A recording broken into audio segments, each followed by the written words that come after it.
Saya sering minta makan malam itu, manggil mbok yang mengatur makanan. Mbok, saya minta untuk sahur. Padahal nggak mau puasa saya. Karena jam 12 malam kalau bangun laparnya bukan main. Nah, saya makan.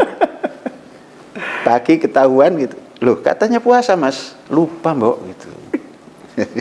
Kan bohong sudah itu. Oke. Itu menjadi catatan. Kita bilang nanti kalau punya tempat pendidikan, anak-anak jangan sampai lapar. Karena lapar itu sakit. Pesantren Al Zaitun adalah pesantren terbesar di Asia Tenggara sebagai pusat pendidikan, pengembangan budaya toleransi, dan perdamaian menuju masyarakat sehat, cerdas, dan manusiawi. Motonya adalah mendidik dan membangun semata-mata hanya untuk beribadah kepada Allah. Ketika kita selami kata-kata tersebut, sudah pasti ada sang kreator di dalamnya. Dalam satu kesempatan, sang kreator pernah mengatakan bahwa sang kreator dan Al Zaitun seperti gula dan rasa manisnya, tidak bisa dipisahkan. Alhamdulillah, kami Log News TV berkesempatan untuk berbincang dengan sang kreator tersebut. Assalamualaikum, Syekh. Waalaikumsalam warahmatullahi wabarakatuh. Sudah pasti sehatnya dan semangatnya Syekh. Alhamdulillah. Alhamdulillah.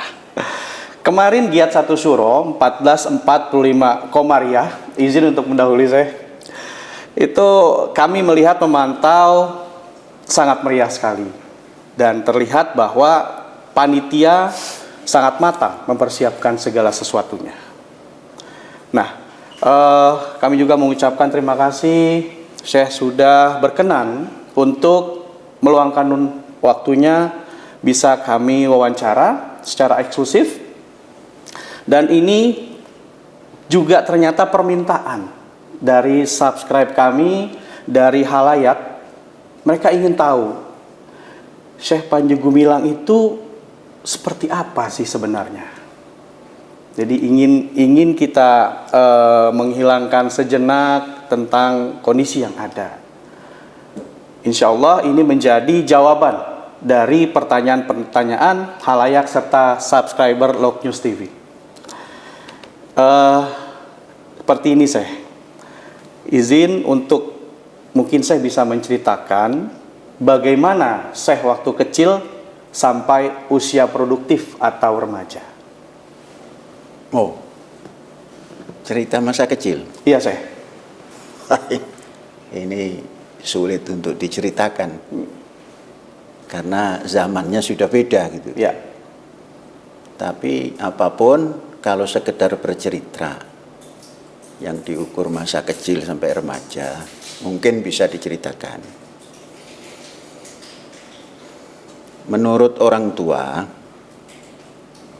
saya itu dilahirkan pada tanggal 30 Juli. Nah, itu tahunnya 1946 di satu desa yang sangat terbelakang ketika itu. Nah, harinya hari Selasa kalau tidak salah itu. Karena orang Jawa selalu menggabungkan hari itu ada dua. Hari yang diyakini orang Jawa 5 hari dan hari yang diyakini oleh umat manusia 7 hari. Nah, kita lahir di hari Selasa Pahing. Selasa Pahing kalau tidak salah. Nah, itu ketika lahir orang tua masih di arena apa itu menghadapi agresi Belanda di Surabaya sana, masuk di tentara pelajar. Nah, kemudian meluangkan pulang untuk memberi nama.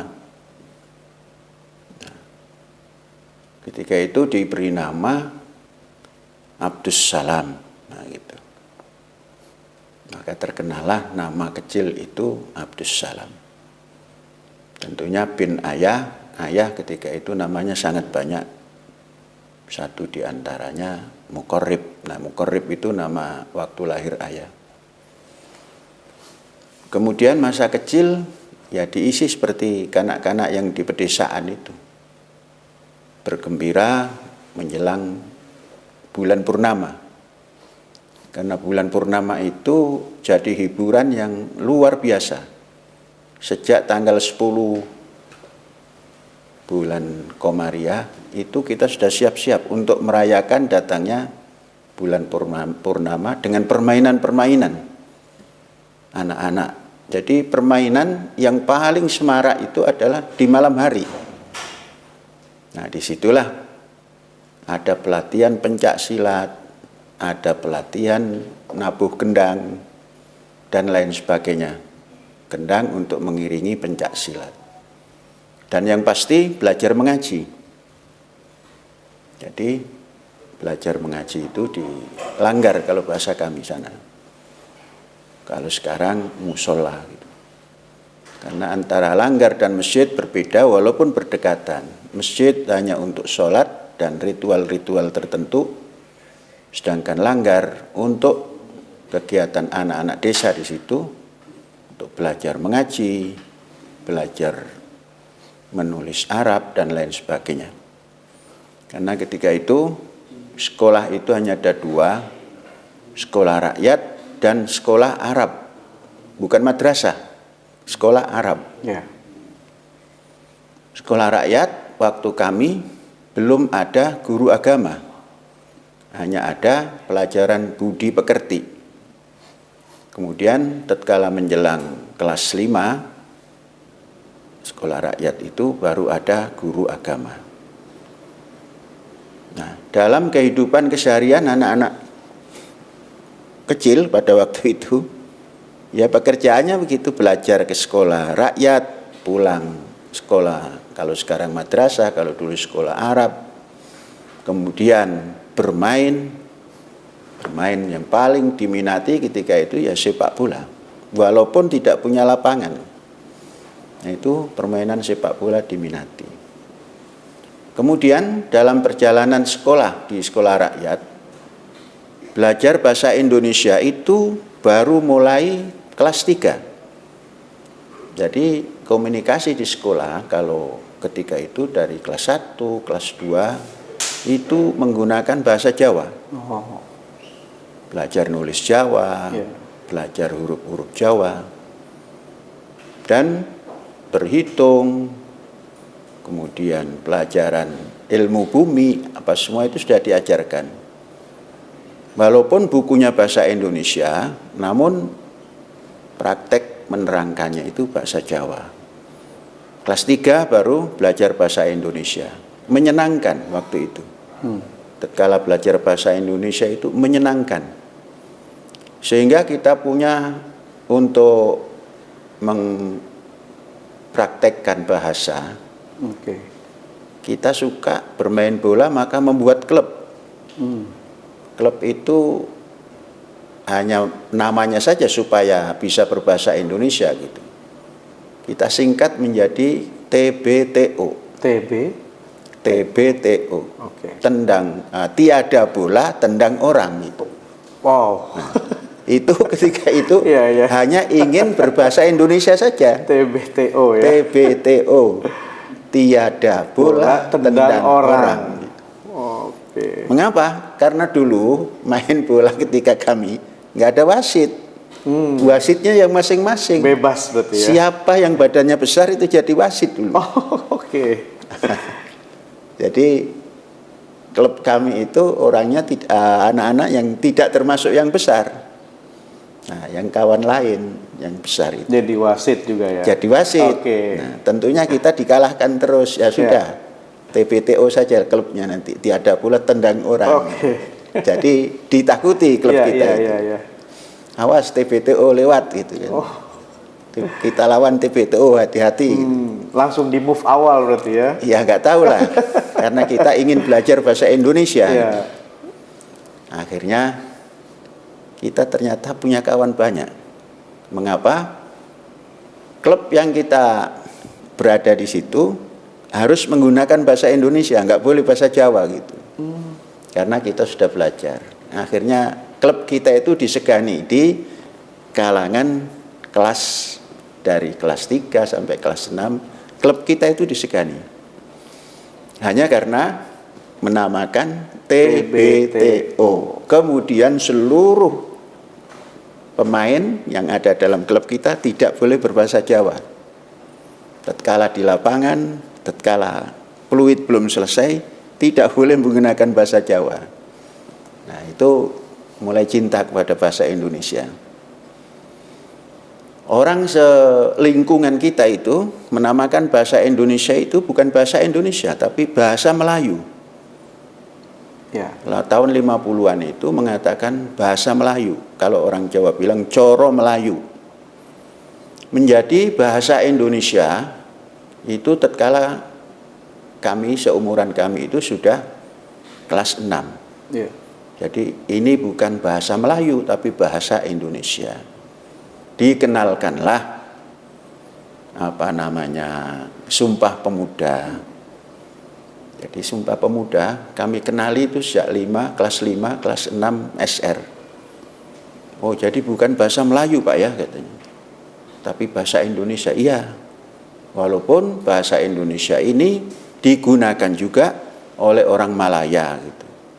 Dulu belum Malaysia. Ya. Malaya.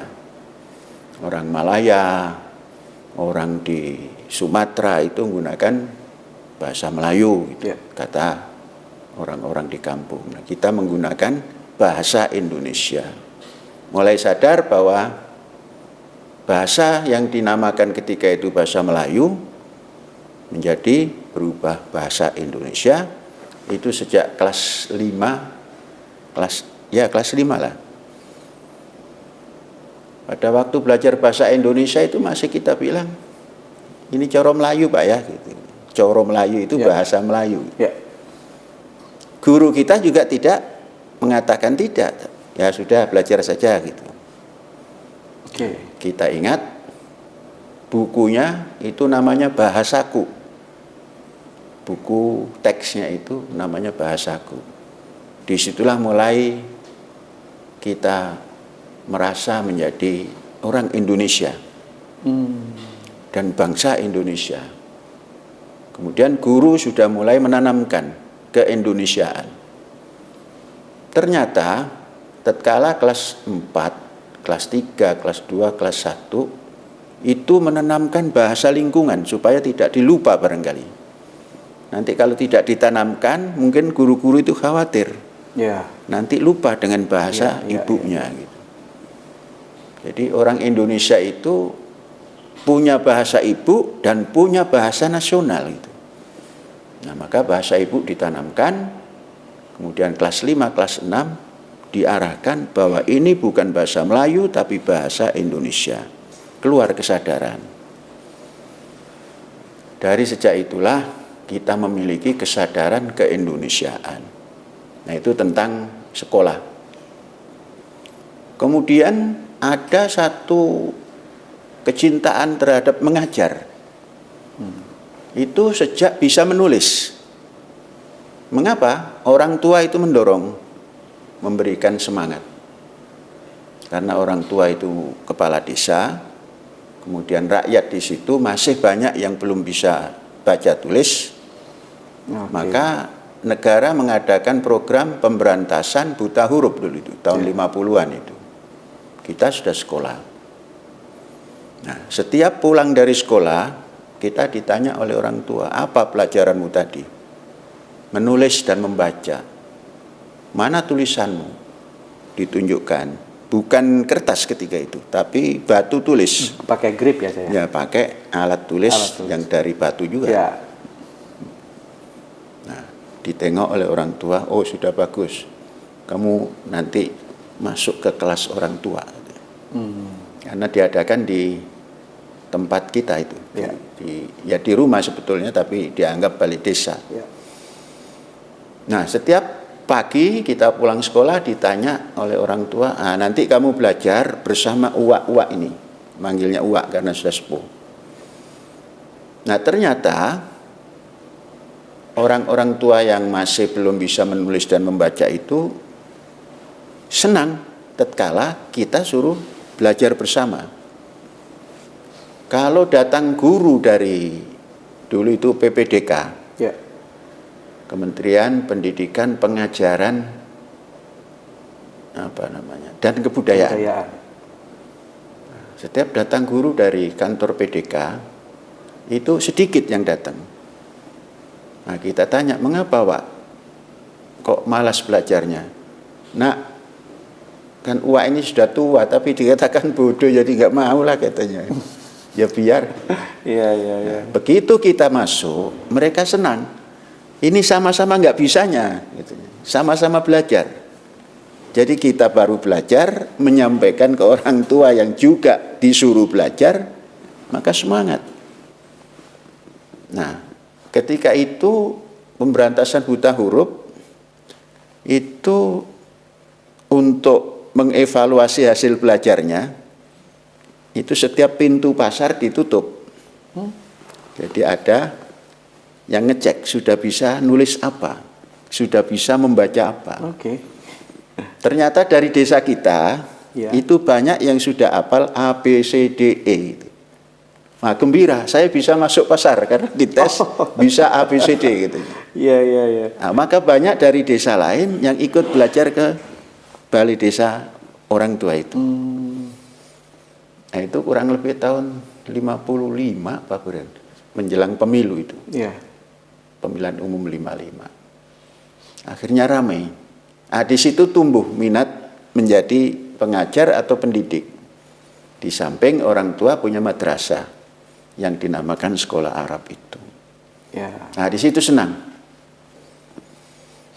Maka pada tahun menjelang tamat sekolah dasar, tapi sudah masuk kelas 6, itu tempat pembelajaran yang dibangun orang tua yang dinamakan sekolah Arab itu diambil oleh yayasan. Nah, itu kita melawan. Artinya tidak sependapat dengan orang tua. Kenapa Pak kok diberikan? Ini begini nak, nanti kamu akan mengerti. Nah, dijawab hanya begitu.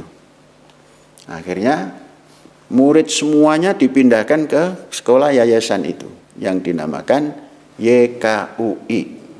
Yayasan Kebangkitan Umat Islam Indonesia. Kita masuk daftar murid yang pertama. Karena di kampung kita juga menjadi murid di sekolah Arab itu. Berjalan kita jadi murid di situ. Pagi sekolah rakyat, sore sekolah madrasah YKUI tersebut. Sampai ya ketika itu entah kelas 6, entah kelas 5, ibtidaiyahnya itu. Tamat sekolah, kita ingin melanjutkan ke tempat lain. Nah, ada seorang kiai, termasuk pamannya orang tua, menasihati, sebelum kamu sekolah ke tempat lain, kamu harus mengaji Quran dulu, supaya Quranmu, bacaanmu baik. Itu saya tempuh 1 tahun itu, ngaji Quran saja itu, membaca saja. Udah, setelah itu baru kita masuk ke Gontor. Gontor sampai selesai, tamat. Nah, ketika itu di Gontor itulah ada peristiwa besar yang dinamakan Gerakan 30 September. Nah, ketika itu semua pemuda yang tergabung dalam organisasi, baik itu yang dinamakan Banser ataupun Kokam. Ya. Kalau Banser itu afiliasinya ke Nahdlatul Ulama, ya.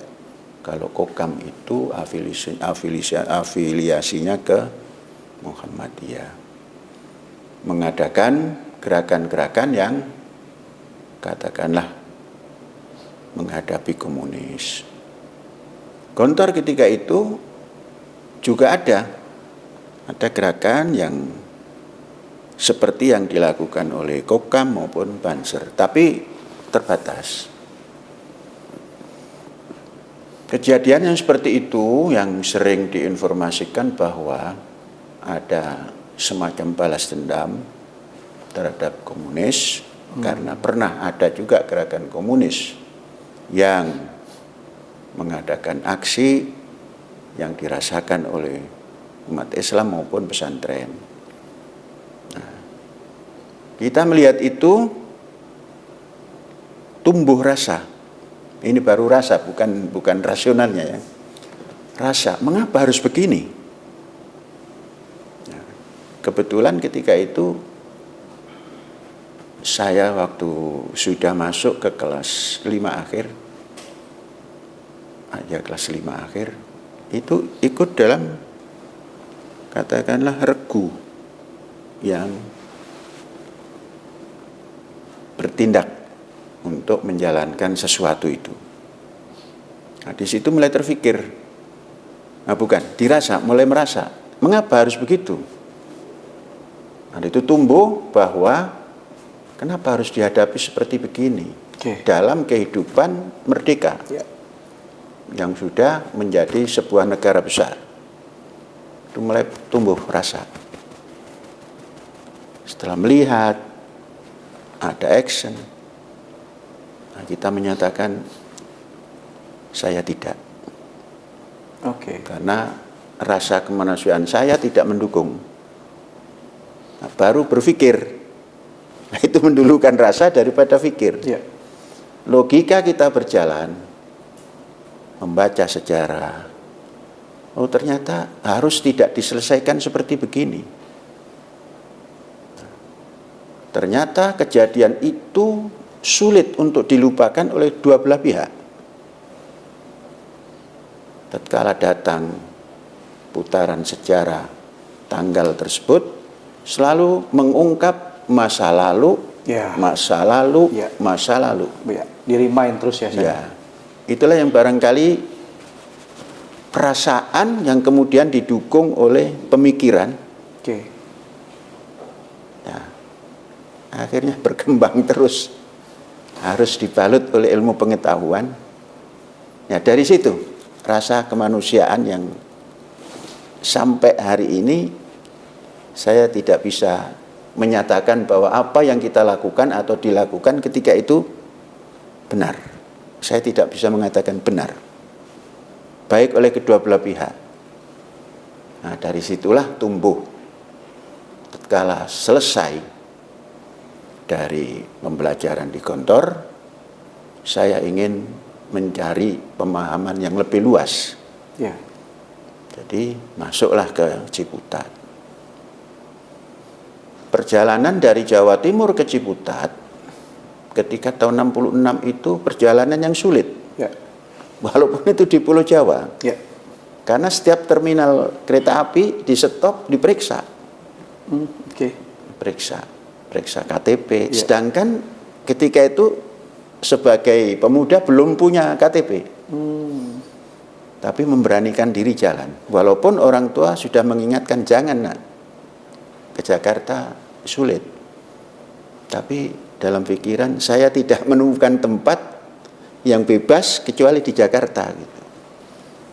Dan ketika tahun itu di daerah kami Jakarta itu impian.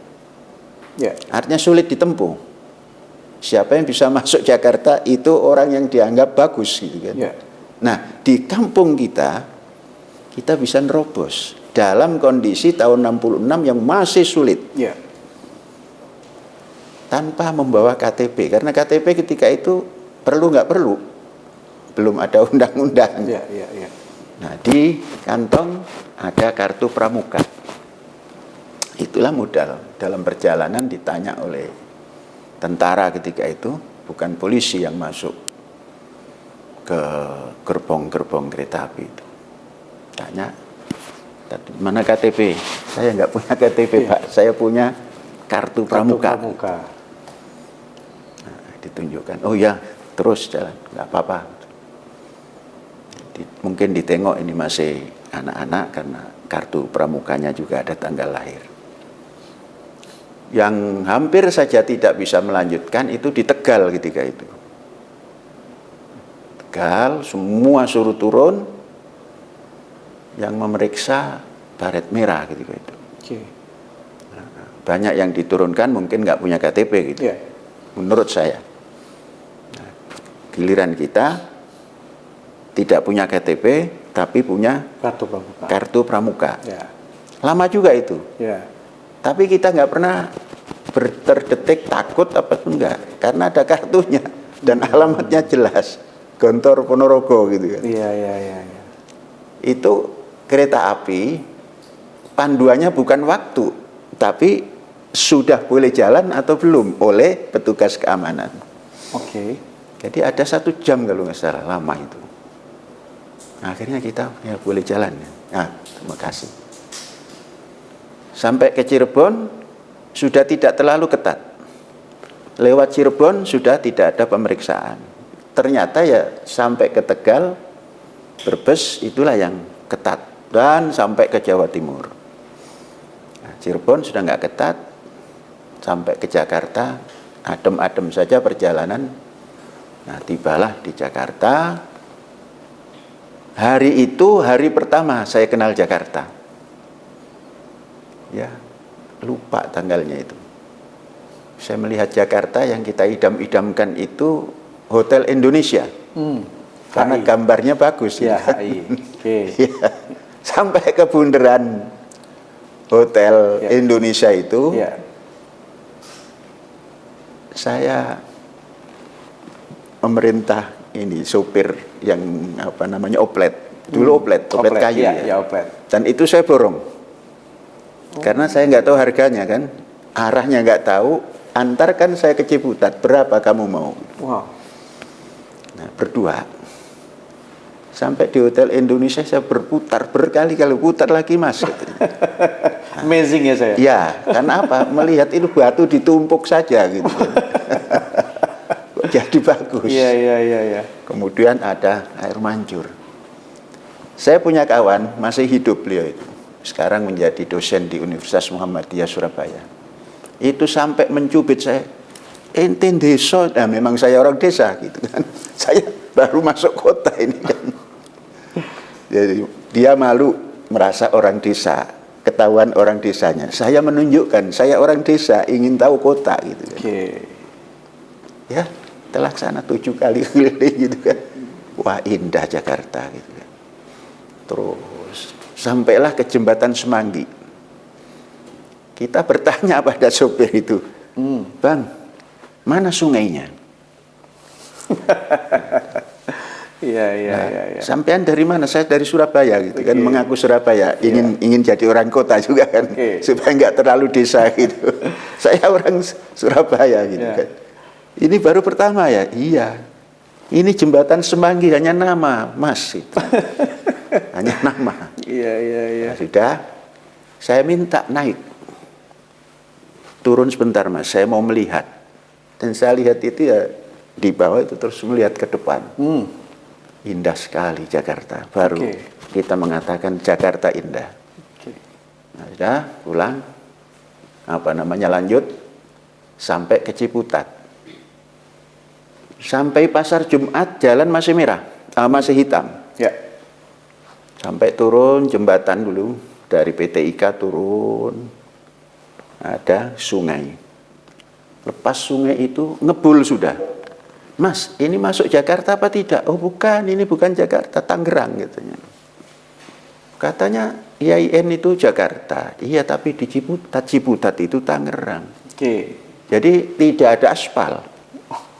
Ngebul. Kalau hujan ya becek. Iya. Udah sampai ke Jakarta, Ciputat. Masih agak siang.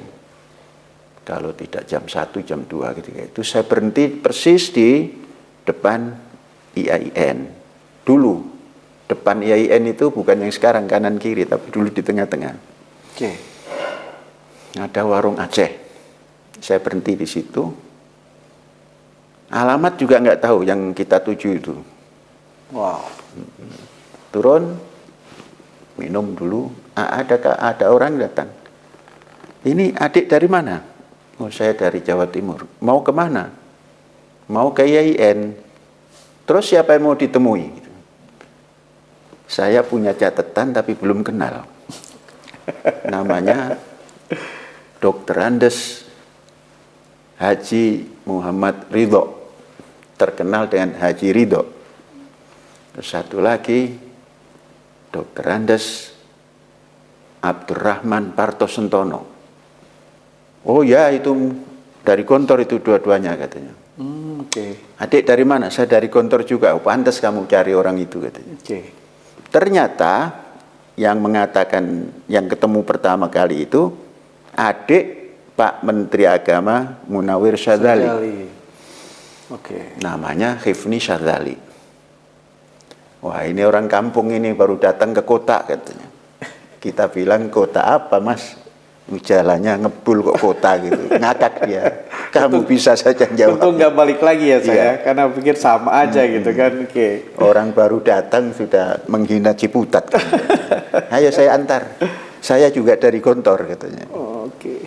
Diantar ke rumah Pak Haji Ridho waktu itu. Saya pikir Pak Haji Ridho itu Dr. Andes Haji Ridho. Tahun itu mendengar Dr. Andes itu sudah di atas. Wah, gitu. Saya pikir orangnya gemuk, kemudian ya macam-macam lah gagah gitu. Ya. Tahu-tahu seperti saya juga waktu itu masih kurus. Sampean Pak Haji Ridho, iya katanya. Gimana Dik?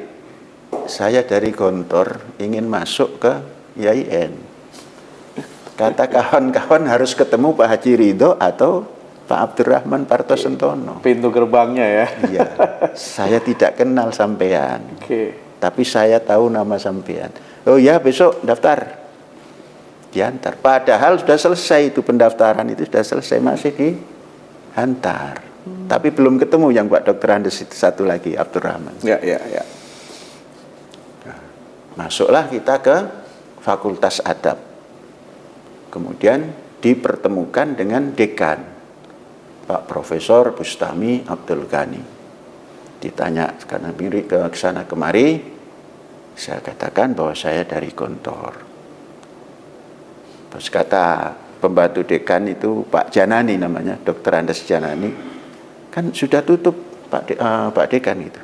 Oh enggak, lain, ini bisa, ini dari Gontor. Nah, akhirnya bawa surat keterangan, tidak, di Gontor nggak ada ijazah gitu. Tapi sudah selesai kelas 6-nya. Oh sudah. Oh ya. Terus di semacam ujian sebentar, suruh buat makalah berbahasa Arab gitu. Oke. Kita akan diajarkan mutola'ah, membaca bahasa Arab. Dan itu saya hafal. Itu saja yang saya tulis. Itu judulnya kalau nggak salah ketika itu Christopher Columbus. Nah, Columbus lah. Saya tulis karena apal. Diserah. Ya sudah boleh. Tapi nanti beberapa bulan kalau libur minta surat keterangan bahwa kamu sudah menyelesaikan kelas 6. Nah, sudah, singkat cerita kami diterima. Kemudian ada libur, minta surat keterangan ke Gontor. Dapat surat keterangan. Ditulis di situ, kawan saya tamat. Kok giliran saya kok M-nya double, tamat. Kembali lagi, Pak salah ketik ini. Ini kawan tamat, ini saya kok ada M2 nanti nggak diterima. Iya. Oh enggak, ini ada rahasianya gitu. Tapi nggak ditunjukkan rahasia apa. Oke. Gitu. Ya. Jalan saja kita serahkan. Kawan itu pun menyerahkan, diterima masuk. Sang kawan ini nggak lama meneruskan ke Madinah, ke Mesir, bukan ke Madinah, ke Mesir. Saya diajak, saya ingin di Indonesia saja, ingin belajar bahasa Arab, gaya Indonesia, maka di Indonesia saja. Kawan itu pulang, coba ayo kita berbahasa Arab. Kok sama yang belajar dari Mesir dengan saya belajar di Indonesia gitu. Iya. Nah, jadi itu gara-gara TBTO itu. Tiada bola tendang orang, cinta Indonesia. Sampai diajak ke Mesir, diajak ke Madinah, saya nggak mau. Saya ingin belajar bahasa Arab dari Indonesia. Dan ingat, Bung Karno dulu tidak belajar ke Nederland, tapi menguasai kawan-kawannya yang dari Nederland. Gitu. Nah, itu yang menjadi Oke. apa namanya keyakinan. Iya. Karena saya sudah membaca buku Bung Karno. Iya. Jadi buku Bung Karno saya pelajari, menganjurkan semestinya putra-putra Indonesia ini tidak belajar ke Nederland, ke Amerika, ke Jerman gitu. Mengapa ini ke Nederland? Nah, ternyata Bung Karno juga mampu tampil sebagai pemimpin walaupun tidak sekolah di Nederland atau di luar negeri. Ya. Saya terinspirasi itu, diajak kawan-kawan, ayo ke Mesir, ayo. Kalau untuk bisa itu bisa. Karena kawan saya ini yang jalan tidak terlalu beda jauh kepintarannya gitu kan. Mirip-mirip karena kelasnya di Gontor juga kelas B sama. Oke. Tapi kita nggak mau. Ada lagi kawan masih hidup juga, Profesor Muhammad Rum. Itu di Surabaya. Itu pun beliau ke Mesir. Nah, kita diajak juga. Sudah di Indonesia saja. Saya ingin praktek, bisakah saya berbahasa Arab made in Indonesia gitu. Ternyata juga sama saja bahasa Arab. Begitu keluar kita bahasa Arab, kok sama gitu kan. Iya. Jadi Indonesia ternyata bisa mendidik, Inggris juga bisa, Arab juga bisa, Ibrani juga bisa. Saya sedikit-sedikit bisa bahasa Ibrani, bukan belajar di Israel. Justru belajar di tempat yang tidak ada orang Ibrani. Oke. Dan bukan dari orang Islam. Saya belajar dari seorang doktor yang bisa bahasa Ibrani dan Nasrani. Saya bergaul dan baik. Dan sedikit-sedikit bisa. Maka sebisaan itulah kita praktekkan. Ya begitu. Nah setelah itu kita berkeluarga. Istri saya orang HMI. Kohati namanya, Korp HMI Wati. Saya HMI Wan, sana HMI Wati. Klop. Iya. Cuma tempatnya di ujung barat. Saya di ujung timur, calon istri di ujung barat. Saya tinggal di Jakarta, yang bersangkutan tinggal di Banten. Akhirnya jadi berkeluarga. Long distance saya. Iya. Maka untuk memanage supaya selalu bisa datang ke tempat yang jauh itu yang menggunakan biaya, saya dari sejak sekolah kuliah di Ciputat itu sudah mengkoleksi sepatu yang bagus.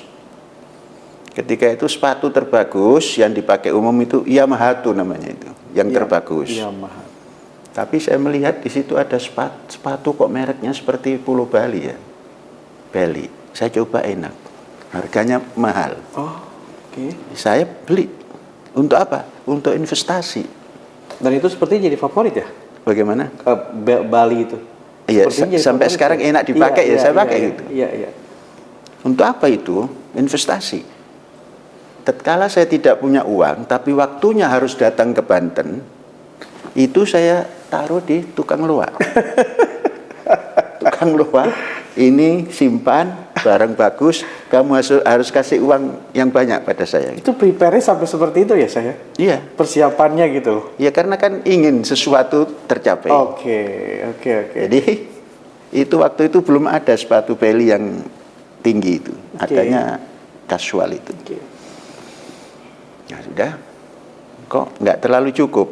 Nah, saya ambil kebijakan lagi, harus membuat jas yang terbagus kayaknya. Orang-orang belum kenal itu namanya Sri Wisnu itu. Saya sudah menjahitkan jas ke Sri Wisnu dalam kondisi tidak punya uang. Nah, tapi tatkala dikumpulkan kok bisa. Itu pun dipakainya kalau ada inaugurasi apa gitu. Ya dipakai. Bagaimana hari-hari mengajar. Tapi supaya bisa digadekan. Tatkala memerlukan uang mendadak. Jadi sepatu dan jas yang dari Wool England itu jadi kesukaan dan disimpan dalam wadah jas itu. Dulu kalau bikin jas nggak ada wadahnya, Jadi kalau dari Sri Wisnu itu ada Ya. Sri Wisnu, Sri Wisnu. ya agak gagah lah gitu. Ya, ya. Cantelkan walaupun rumah gubuk. Oke. Kan nyewanya rumah sederhana itu. Nah, itu kalau ingin umpamanya ini mau ke Bogor. Karena saya ditunjuk waktu itu sebagai LAPENMI, LKMI, LPMI, Lembaga Pertanian Mahasiswa Islam. Oh, oke. Nah, selalu komunikasi dengan kawan yang di IPB, Ya. pertanian. Kalau nggak punya uang, ini kirim. Nah, tukang loaknya itu masih ada sekarang. Tempatnya itu di CSW sana, di Majestic. CSW Majestic, dekat PLN situ ya? Iya, terus namanya itu apa itu yang di Majestic itu? Taman Puring? Taman Puring. Ya. Iya, iya. Ya itu. Kan sekarang sudah berubah. Jadi tempat eksklusif memang waktu itu. Iya. Itu semua sekeliling Taman Puring itu barang bekas. Oke. Iya, iya, iya. Di samping di situ ada rumah makan Jawa Timur gitu. Jadi suka makan masakan Jawa Timur. Jadi Taman Puring, kemudian sepatu Beli, Ya. jas Wall England, Oke, Sri Wisnu. itu satu paket. Satu paket. Oke. Keluarlah benda itu kalau tidak punya uang, tapi program harus jalan. Wow. Nah, seperti itu. Iya, iya, iya, iya, iya. Memanage kehidupan di Jakarta. Oke. Oke. Dan saya suka nonton film. Gimana Padahal kalau gitu bioskopnya? ya itu di Majestic itu karena Di kenal Majestic. Taman Puring. Oke. Dan sering jalan kaki ke Ciputat itu. Karena yang paling suka itu nonton film yang Midnight. Dulu yang paling terkenal zaman Midnight, saya ya, itu Midnight, oke. Seven Golden Men. Seven Golden Men. Oke. Itu menarik. Gimana itu kok orang jadi gagah begitu kan? Pulang, ya paling ada sampai Kebayoran Lama. Ya, baru lama. Dari Kebayoran Lama ke sana itu sudah tamat, jam 10 malam sudah tamat. Nah kita dekat-dekat jam 12. Jalan kaki rame-rame. Sampai ke PT IKA. Di situ ada kawan polisi, kita nginep di rumah kawan itu. Nah begitulah cerita tatkala kuliah. Namun tidak meninggalkan kecintaan kita terhadap mengajar. Siang mengajar, malam mengajar orang tua. Dan itu kita ciptakan, lahan mengajar itu. Bukan sudah ada terus kita masuk. Oh, oke.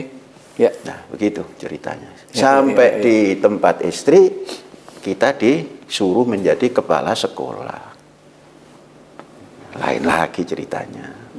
Nah, sampai segitulah episode pertama.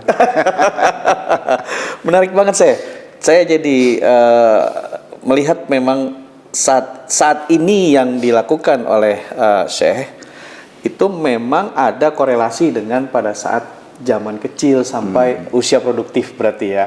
TBTO, terus bagaimana Syekh mencintai bahasa, memang dari dulu ternyata ya sampai membuat kata TBTO, terus akhirnya bahasa Melayu jadi bahasa Indonesia. Dan yang paling menarik sebenarnya ketika Syekh itu mampu memanage, memprediksi, katakan seperti itu, sehingga ketika saya butuh, ya udah saya jual seperti itu. Dan Taman Puring dan lain-lain memang saat itu tempat-tempat yang favorit sih. Itu sih, betul. Selanjutnya berarti Syekh punya role model dong ya dari kecil sampai Bola, ya. role model. Ya seperti contoh atau uswahnya lah. Siapa Syekh kalau boleh saya tahu? tidak merasa begitu. Cuma itu sudah saya lakukan gitu saja. Entah kawan-kawan ikut atau tidak gitu. Itu saya bukan jadi pemikiran. Karena ingin mencapai apa yang kita cita-citakan gitu. Sebab orang tua juga tidak terlalu mendukung saya sekolah ke Jakarta itu. Oke. Inginnya di Jogja supaya dekat gitu. Nah, tapi mau kita ke sana ya. Itu pun ada ceritanya bisa jalan ke sana itu. Orang tua bukan melarang ya, Ya. tapi belum mengizinkan. Tapi saya harus berjalan. Tapi tidak minta orang tua karena saya tengok ini belum mengizinkan. Oke. Saya jalan. Di rumah itu kehidupan diatur oleh Padi. karena petani orang tua. Jadi ada lumbung besar itu untuk persiapan 1 tahun. Dan orang tua selalu menjual padi. Saya kenal siapa yang membeli. Nah, saya membuat surat kecil. Saya minta uang 1,5 kintal harga ketika itu. Nanti setelah uang saya terima, sampean datang ke orang tua bahwa uang ini sudah diambil anak sampean. Gitu. Ya itu. Jadi tidak minta diridhokan, tapi kita yakin pasti ridho orang tua gitu. Saat itu saya mikirnya apa? Ya kalau minta kan sudah nampak orang tua belum setuju.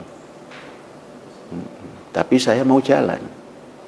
Terus di rumah ada padi yang selalu dijual tiap bulan. Nah, saya ambil sedikit lah, 1,5 kintal. Nah, dulu saya berangkat bukan dari Surabaya, dari Semarang. Mengapa Semarang? Saya mendatangi kawan-kawan yang katanya mau kuliah di Ciputat. Ternyata hanya 2 saja. Dari sekian banyak gitu ya. Maka masuklah ke Semarang. Dengan uang itu sampai di Jakarta kirim surat. Pak, saya sudah mengambil padi sekian dari Wak yang membeli. Apakah sudah dikasih tahu? Sudah, jangan dipikir. Jawaban surat orang tua itu. Artinya ridho. Ya, itu cerita tambahan. Pada saat TBT itu yang meng-create Syekh atau teman? Kan saya sudah belajar bahasa Indonesia, saya tawarkan. Wah, bagus katanya. Ayo kita pakai.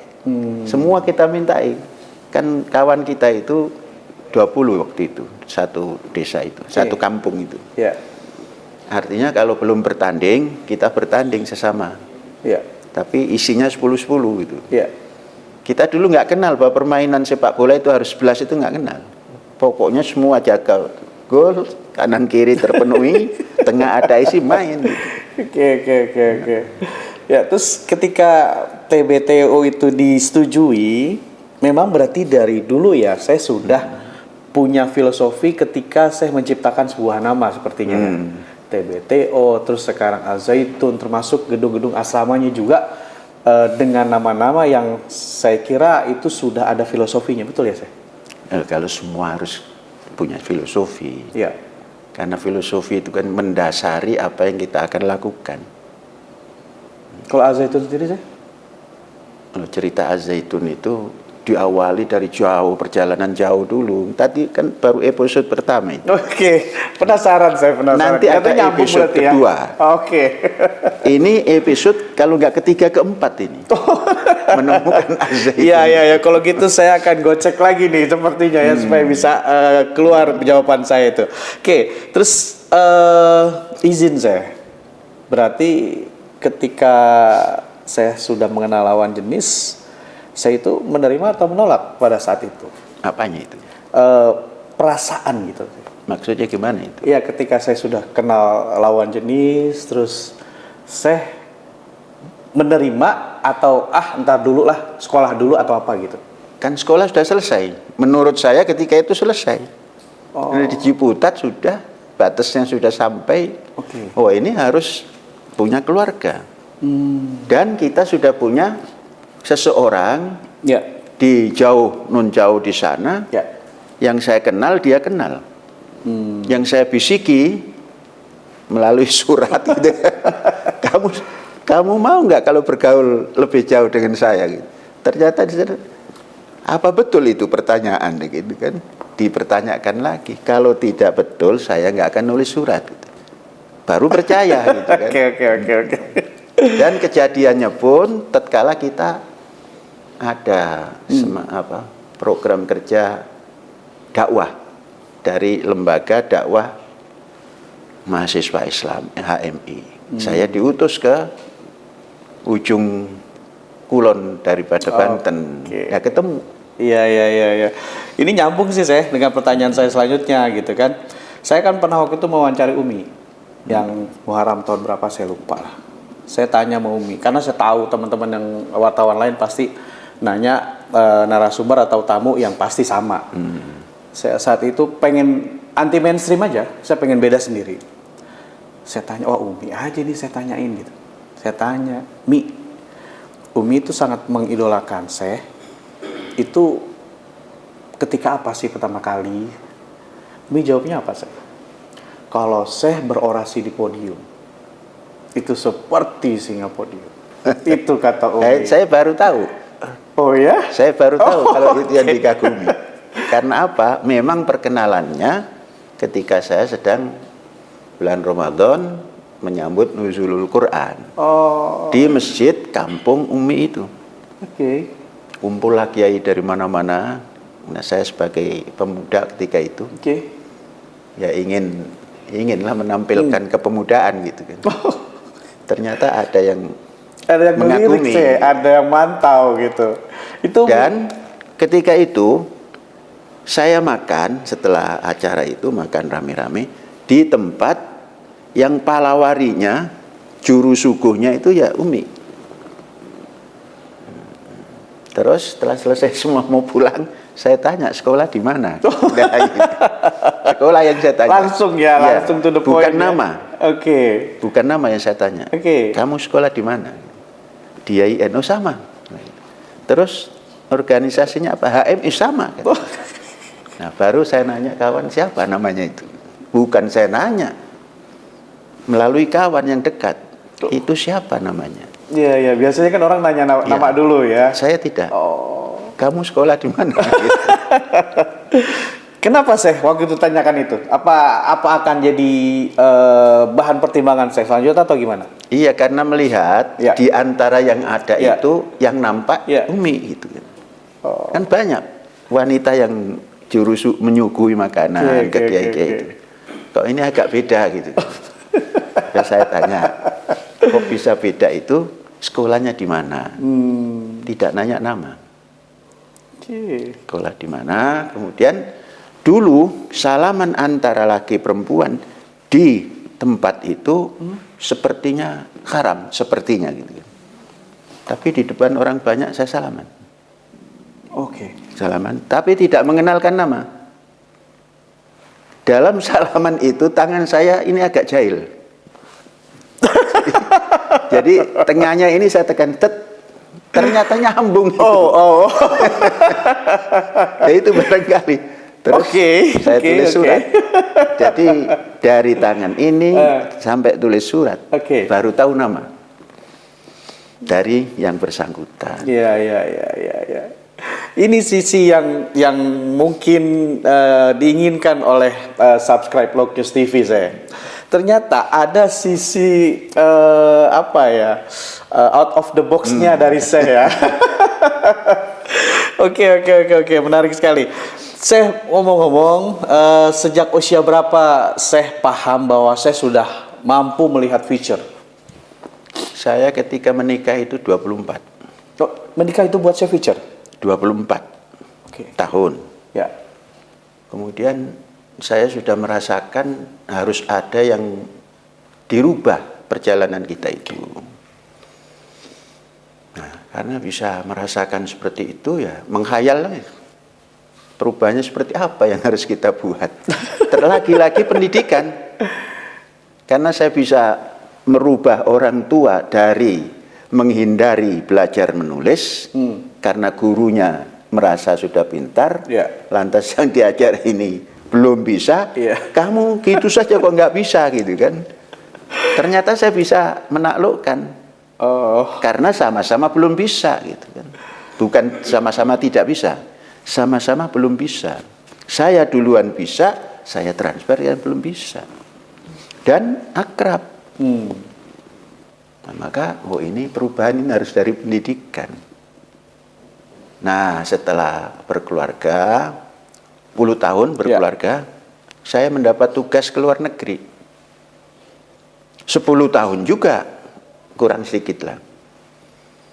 Yang menugaskan orang yang menjadi idola saya dalam politik. Bapak Muhammad Natsir. Ya, tokoh Masyumi. Itu mungkin titisan dari orang tua, karena orang tua ini juga Masyumi, dan beliau juga datang ke rumah orang tua kalau datang ke Jawa Timur. Ya.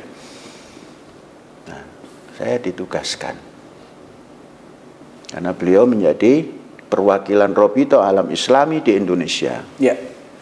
Nah, saya ditugaskan dan beberapa kawan. Nah, kawan-kawan itu ada yang sudah wafat, ada yang masih ada dan menjadi warga negara Malaysia. Ditugaskan ke Malaysia. Kemudian saya suruh melapor setelah datang ke sana ke Robito Alam Islami pusat, yang pusatnya di Saudi Arabia.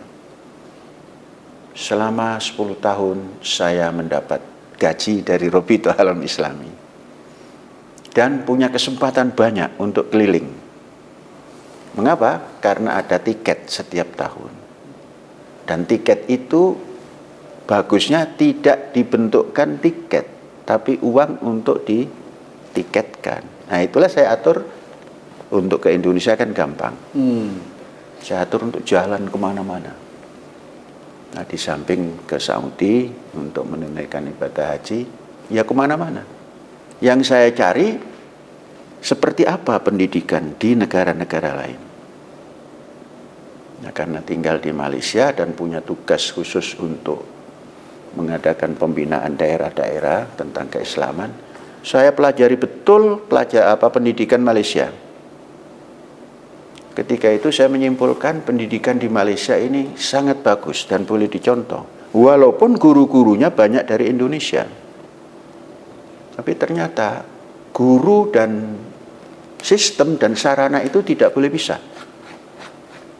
Guru bagus, sarana tidak bagus, tidak bisa tumbuh. Harus nyetel ya? Nah, semua harus menjadi integrated. Oke. Saya tengok di Malaysia pendidikan dasarnya bebas. Artinya dari sekolah pulang ke rumah. Itu pendidikan dasar. Ya.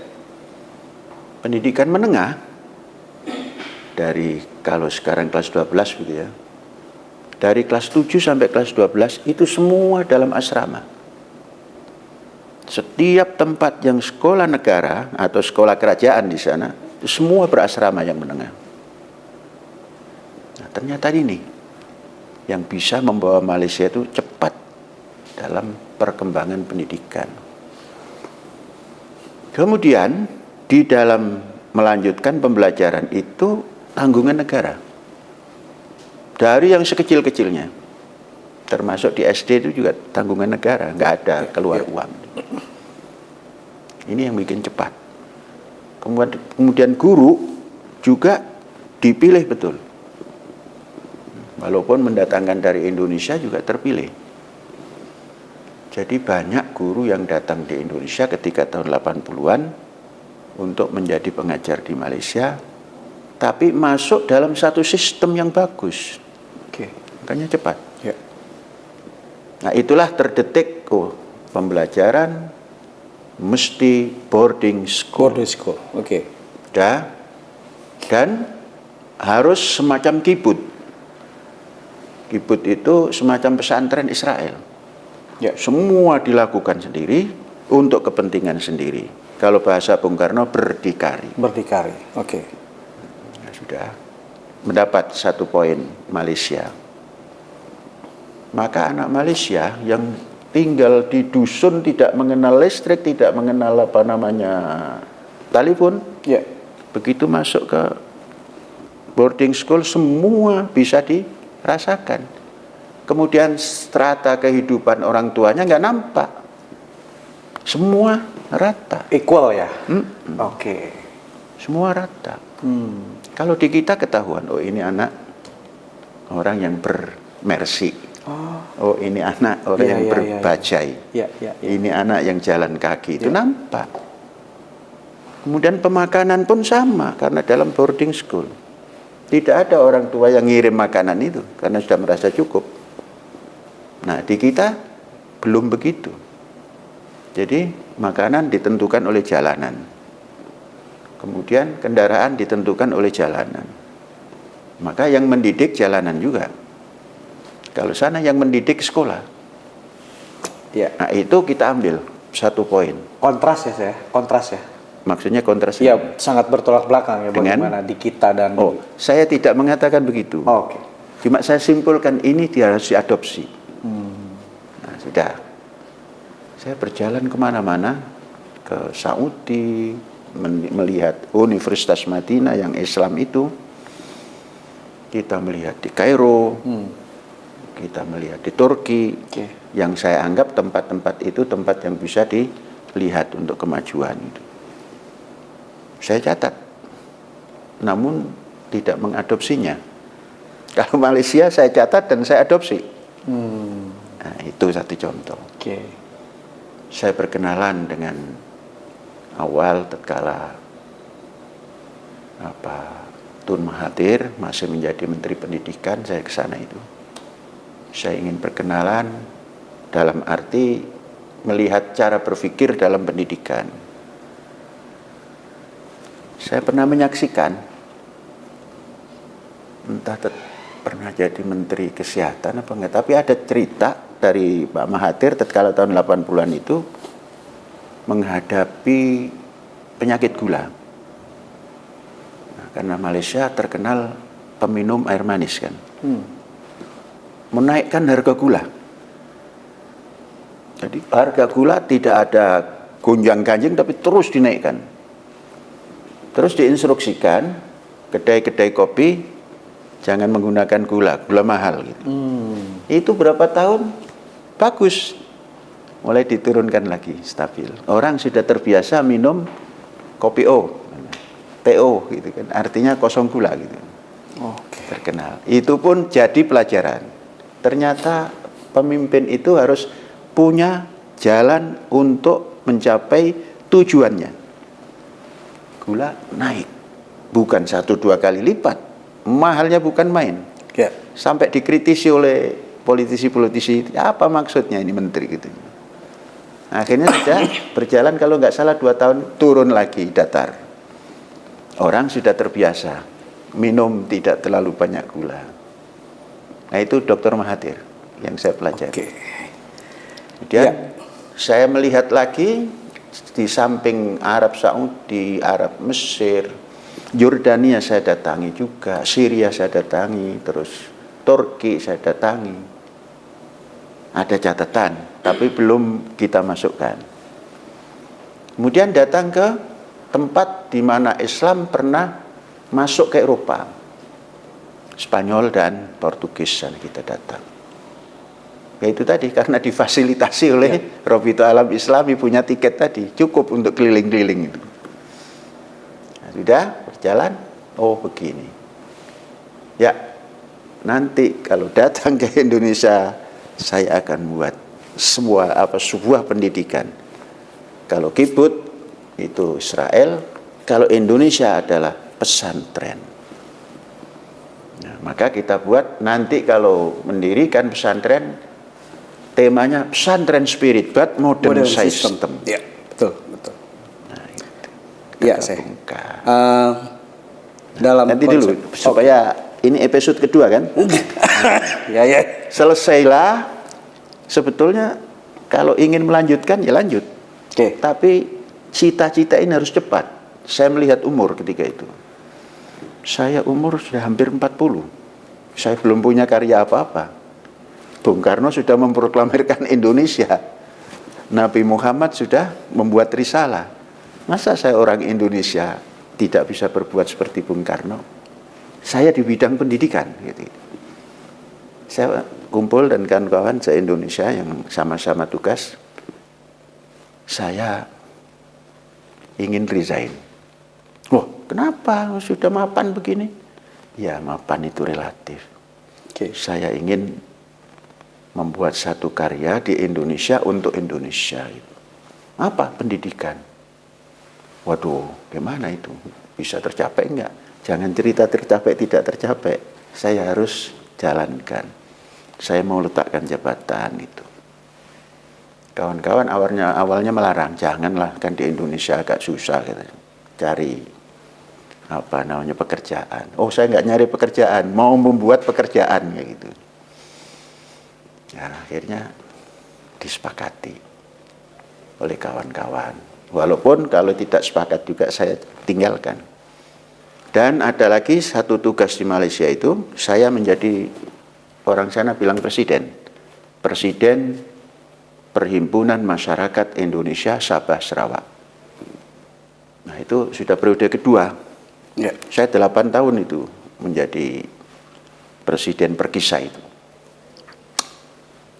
Saya pamit ke Perkisa, saya letakkan jabatan, walaupun nanti kongresnya 2 bulan lagi, nanti diteruskan oleh kawan. Oh kalau gitu kongres dipercepat. Nah dipercepat, terus terpilihlah kawan yang lain, saya memberikan alasan akan pulang ke Indonesia. Nah, semua sudah oke, saya pulang. Disitulah gagasan kita tawarkan ke kawan-kawan. Banyak yang setuju dan tidak terlalu banyak yang menolak. Oh. Ya. Satu di antaranya kawan yang saya datangi pertama kali itu Mas Adi Sasono. Ketika itu sekjen daripada ICMI. ICMI, ya, ya. Saya pikir ICMI ya tinggi lah gitu. Ya. Tidak menolak, cuma memberikan statement ente mimpi di siang bolong gitu. Kan ditunjukkan ini begini. Ya. Bagus tapi mimpi di siang bolong kamu katanya. Ente anak saja gitu. Kita bilang, lebih bagus mimpi siang bolong. Gampang mengoreksinya gitu. Kalau di malam hari tidak ada yang bisa untuk saling diskusi mengoreksi. Nggak lama saya jalan, itu tahun 90 sekian lah. Baru mulai cari, ya ketemulah tempat ini. Nah itu episode 2-nya. Iya. Syekh, dalam konsep pemikiran Syekh, mengenal nggak dikotomi pemikiran? Saya dari sejak awal, tatkala membaca, Ya. wa 'allama Adamal asma'a kullaha. Dari situ saya menemukan dunia ini tidak boleh dikotomi. Oke. Harus monokotil. Walaupun monokotil itu akarnya tidak punya akar tunjang, tapi akar serabut. Betul. Dan akar serabut itu tidak kalah pentingnya daripada akar tunjang. Apa? 'Allama Adamal asma'a kullaha. Tuhan memberikan ilmu, asma saya terjemahkan ilmu, tanpa dikotomi. Nah di situ. Dan ini sudah sejak saya mengenal bahasa Arab itu. Di kantor sudah mulai begitu tapi tidak ekstrim. Masih ya mentolerir lah kalau ada ilmu agama, ilmu umum gitu. Begitu di Ciputat itu tinggal berapa persen saja itu yang menghalang-halangi pemikiran itu. Begitu sudah mendirikan, inginnya ya tidak ada dikotomi. Tapi kan kita tidak bisa berdiri sendiri. Ya, setuju. Ada kurikulum, Diknas dan Depak. Harus kita hormati. Tapi dalam pelaksanaan, ya kita ciptakan satu pemikiran yang jangan dikotomis terhadap ilmu. Maka kan kita jadikan istilah kebangkitan kita itu Ihya'ul Ulum, menghidupkan kembali ilmu. Oke. Bukan Ihya Ulumuddin. Itu kan kalau ulum itu pasti ada ulumuddin juga masuk.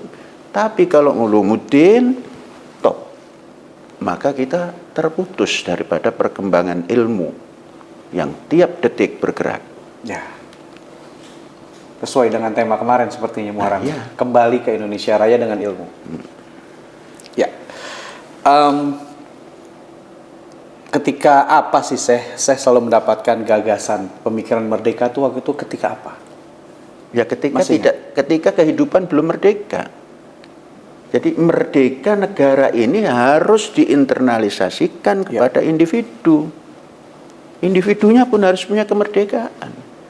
Karena individu manusia ini di samping animal simbolikus, tapi kehidupan sosial budaya itu terus bergerak. Nah itu adanya sumber di roh. Roh ini kehidupan. Tanpa roh, fikir hilang, ilmu hilang. Maka rohnya ini harus dimerdekakan. Kehidupan kita ini harus merdeka. Dalam arti merdeka itu memandang sesuatu, lepaskan dulu dikotomis. Tatkala tidak dikotomis, maka pemikiran kita juga terus ikut merdeka. Kemudian ilmu kita juga ikut merdeka, tidak mengkotak-kotakkan ilmu. Selama kita mengkotakkan ilmu, sesuatu yang kita cita-citakan itu tinggal cita-cita. Prakteknya nggak bisa. Nah, merdeka yang semacam itulah yang kita selalu tanamkan, internalisasikan di diri, dan sedapat mungkin kita tularkan kepada semua yang ikut memahami dan mau memahami. Ya. Adapun yang belum, ya itu kan kebebasan. Oke. Saya sepakat sekali nih saya ketika tadi saya mengatakan seperti itu. Namun dari beberapa cerita saya tadi, sepertinya juga saya beberapa kali mendapatkan penolakan juga dari teman-teman. Kayak saya bilang saya ke Semarang, menyampaikan ke teman, ngajak teman-teman, tapi cuma 2. Ya kan, di kampus juga seperti itu. Bagaimana saya menanggapi itu semua? Yang nggak usah ditanggapi, jalan saja. Jalan saja. Kita jalan, kan nanti satu saat sesuatu yang belum disepakati mungkin akan disepakati. Nggak punya strategi saya? Ya strateginya itu tampillah dengan yang aksan. Oke. Tampillah dengan yang smart. Tampillah dengan yang terbaik. Kalau hanya baik saja nggak bisa. Yang terbaik. Kalau sudah begitu, nanti akan ada sesuatu yang tidak kita bayangkan menjadi sahabat, menjadi menyetujui apa yang kita pikirkan dan apa yang kita gagas. Tapi harus dengan aksan. Ya. Mungkin tampilnya Az-Zaitun ini dari sebuah gagasan yang harus aksan, belum dipahami mungkin, tapi nggak usah kecil hati, karena dunia itu tidak hanya hari ini. Ya. Nggak putus, dunia ini nggak ada putusnya. Oke.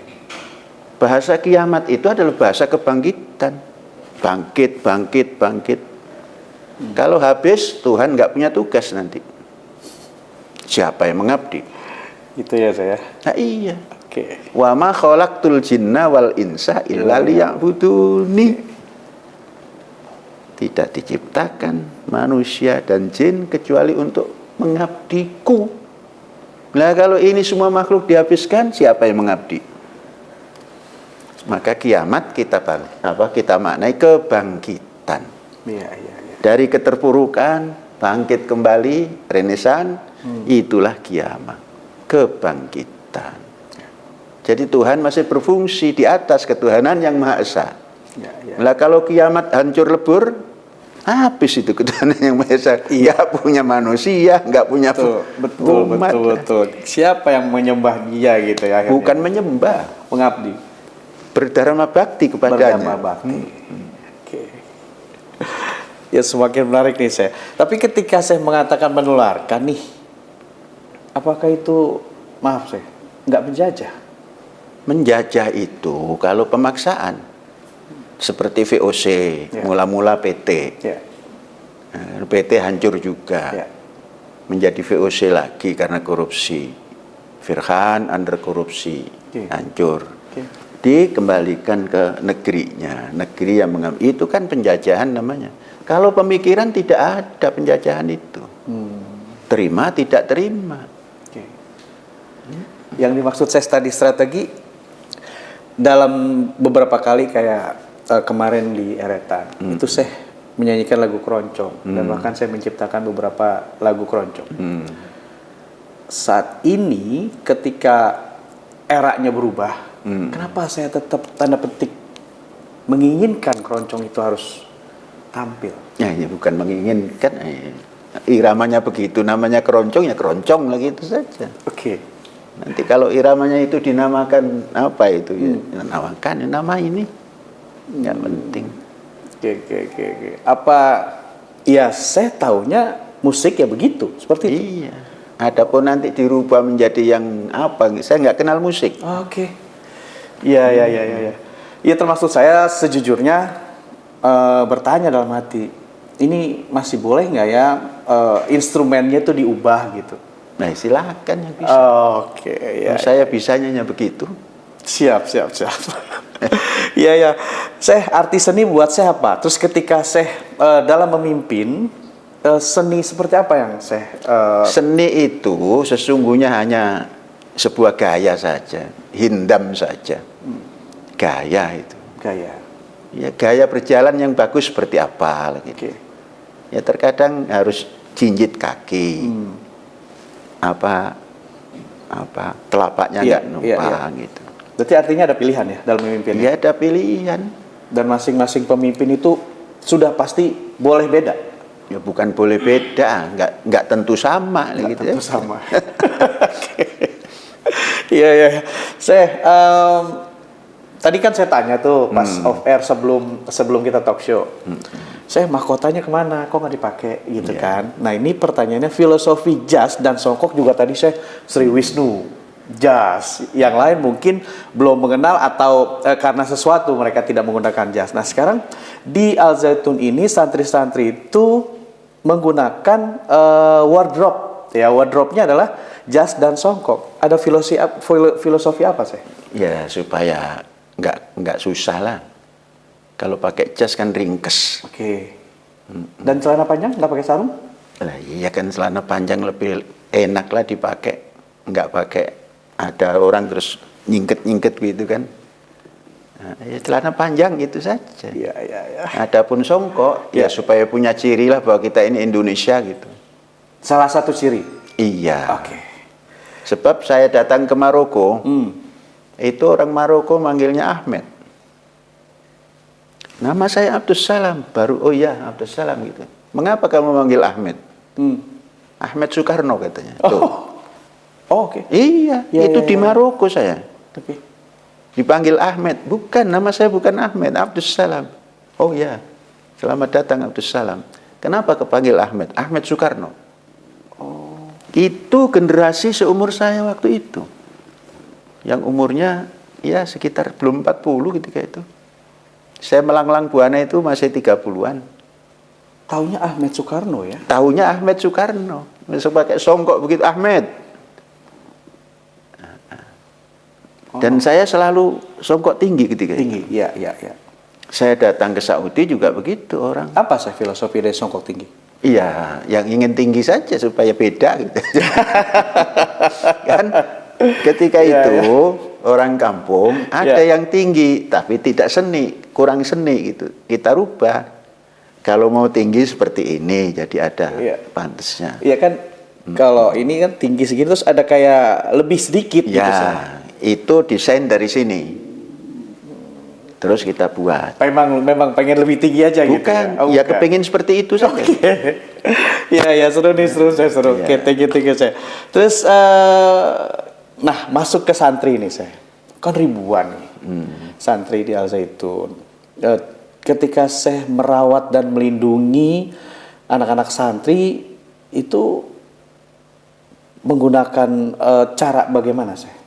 Ya cara seperti kita hidup saja. Hidup kita ini harus sempurna, kesehatan ya. Santri pun harus. Karena dulu saya merasakan hidup dalam pesantren yang menurut saya ya, itu belum berkecukupan makan. Karena makan dibatasi.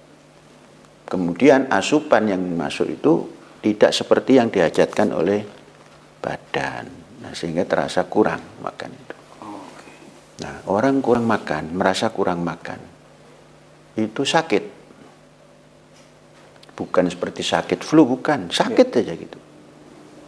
Kemudian setelah sakit itu pikiran nggak fokus. Kemudian bisa menciptakan bohong. Saya sering minta makan malam itu, manggil mbok yang mengatur makanan. Mbok, saya minta untuk sahur. Padahal nggak mau puasa saya. Karena jam 12 malam kalau bangun laparnya bukan main. Nah, saya makan. Pagi ketahuan gitu. Loh, katanya puasa, Mas. Lupa, Mbok gitu. Kan bohong sudah itu. Oke. Itu menjadi catatan. Kita bilang nanti kalau punya tempat pendidikan, anak-anak jangan sampai lapar. Karena lapar itu sakit. Dan bisa menciptakan banyak hal yang kurang baik. Nah itu kan tadi bohong. Jadi anak-anak di sini Pertama memang sulit. Ya. Mengapa? Karena belum turun ke lahan yang kita persiapkan untuk pertanian itu. Oke. Mencoba untuk pertanian ini bisa jalan dengan baik, itu beberapa kali percobaan. Kita serahkan pada guru supaya ikut bertani, juga belum berhasil. Kita ajak eksponen, seluruh pengurus yayasan dan lain-lain, juga belum berhasil. Mengapa? Ya memang kemampuannya belum punya gitu kan. Nah, akhirnya bukan belum mencukupi, tapi tidak bisa stabil. Nah, kita berpikir lahan sudah mencukupi untuk mengatasi makanan untuk anak-anak. Nah, kita bekerja dan bertani, bekerja sama dengan petani.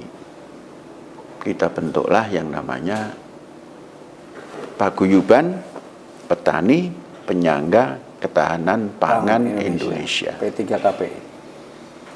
Itu berjalan. Ya. Ya karena memang mereka sudah hari-hari bertani. Ya. Hanya tidak punya lahan. Ya. Mereka nyewa kemana-mana, ke hutan. Kita ajak di sini saja. Terus caranya gimana? Bagi hasil. Saya nggak punya modal, kita modali. Kalau ada modal, kita modali gitu. Terus caranya modal nanti diambil, hasil bagi 2. Ya boleh katanya. Nah, akhirnya supaya ini lancar dan kita masuk kepada kehidupan tanpa riba, Ya. tanpa bunga. Jadi mereka lancar. Terus kita buat tim pengawas. Nah yang tadinya menggarap sekarang jadi pengawas sajalah gitu kan. Mengawasi apa? Mengawasi modal yang diturunkan itu memang betul digunakan apa tidak gitu. Dan berjalan sebagaimana mestinya. Ya. Maka kalau petani minta untuk upah tanam padi, nah, pengawas kita masuk ke lahan, ada yang nanam, maka modal dana diturunkan ya untuk bayar. Akhirnya mereka yang garap tidak keluar sikap menipu, Ya. jadi tepat pada track yang dijalankan. Kita juga bisa percaya, maka saling mempercayai namanya. Nah di sini yang punya modal namanya istighfaf, berbuat satria, mau membantu. Kemudian yang dibantu tidak sembarang menggunakannya Ya. pada jalannya. Nah itu kita terjemahkan dari faman kana ghaniyan falyasta'fif wa man kana faqiran falyakul bil ma'ruf. Tidak terjadi riba. Itu berjalan. Nah, akhirnya kita buat target. Oh, orang sekian banyak perlu sekian ton per tahun. Maka persiapan 1 tahun tidak boleh 12 bulan. Sebab bertani itu ada gamblingnya. Oke. Karena makhluk yang lain juga ingin makan. Nah, kalau sedang makhluk lain itu lebih kuat, ya kalahlah kita. Iya. Maka kita sediakan setiap keperluan 1 tahun plus 6 bulan. Nah, di situ menjadi confident menghadapi pangan. Ya, sampai sekarang. Prepare banget ya saya. Sampai saya Bukan memikirkan. prepare. Ya Kan- sampai saya tadi bilang memikirkan ada makhluk lain yang Oh iya, mungkin akan makan. itu kan hidup pertanian itu begitu. Terkadang makhluk lain yang tidak berupa apa-apa, berupa banjir, itu kan makhluk lain juga. Habis gitu kan. Itu harus difikirkan. Dan Indonesia tempat makhluk lain yang ingin makan makanan manusia. Nah kalau kita tidak membuat sesuatu yang antisipatif, itu ya gagal. Maka sering kan gagal panen lah ini bahasanya itu. Ya. Karena apa? Persiapannya 1 tahun itu ya 12 bulan. Kalau kita di sini 1 tahun makanan itu 18 bulan. Nah, nanti kalau lebih ya gampang, lebih itu kan tinggal buang pasar induk. Ya. Nah, tatkala dibuang ke pasar induk, kita tidak bisa menikmati apa kelebihannya. Ya. Maka kita buat koperasi. Anggotanya siapa? Satu di antara sekian banyak itu wali santri. Nah, kan wali santri enak dapat beras, walaupun beli. Ya. Kan kembali lagi untuk santrinya. Angka 8 ya, saya? Iya, makanya jangan angka 9. Kalau 9 ada ujungnya. Ada ujungnya. Berujung apa ada ujungnya? Ada ujungnya. Ada ujungnya. Oke. Kalau berujung itu pasti. Kalau ada ujungnya, kalau kita tutup juga nggak berujung. Ya. Nah itu TBTO tadi, belajar bahasa. Aduh, oke. Ketika saya sudah mendesain dari hulu ke hilir, atau bahasa Presiden Jokowi sekarang ada hilirisasi lah, katakan seperti itu, saya ada rasa khawatir. Ya, untuk apa hidup dengan khawatir itu? Kami bilang tidak hilirisasi, konglomerasi. Konglomerasi. Iya. Ini lebih tinggi ya? Bukan tinggi. Karena konglomerasi itu harus menyediakan kantong yang banyak. Oke. Dari sini kosong, penuh, ini perlu pindahkan sini. Bahwa perlu pindahkan terus. Lari ke sini lagi. Kalau hilirisasi, lari ke hilir. Dan entah kemana gitu ya? Entah kemana. Akhirnya ke laut kan. Oke. Kalau ini hilirisasi, apa namanya, konglomerasi. Konglomerasi. Itulah hakikat berdikari. Asal dilakukan oleh bangsa ini.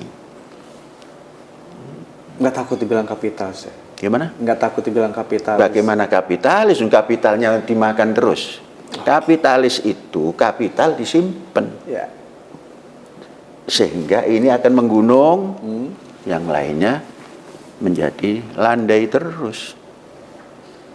Kalau itu kan namanya, kata Bung Karno itu ya, berdikari itu.